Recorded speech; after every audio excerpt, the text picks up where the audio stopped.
माँ मु कॉलेज जाऊँगी।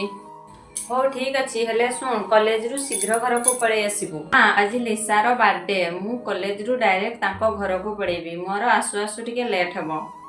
हो ठीक अच्छी किंतु संध्या हवा पूर्व जेपरी घर को पलि आसबू बुझिलु। हाँ माँ। हाय आज आमे कुआडे जिबा?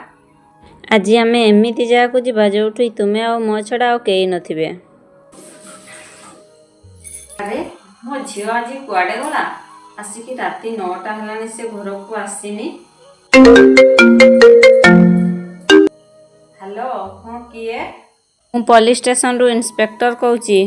मो झीर फोन आपणक पाखरे। एक्चुअली आपणक झील को किए दुष्कर्म करिकी मर्डर करिकी पहाड़ तले पकई दीची। आपण ए जगह को जल्दी आसंतु। दयाकरी बापा माँ को मिछ कही कुआडे जातु नहीं एपरिकी आपन निज जीवन मध्य जाई पारे।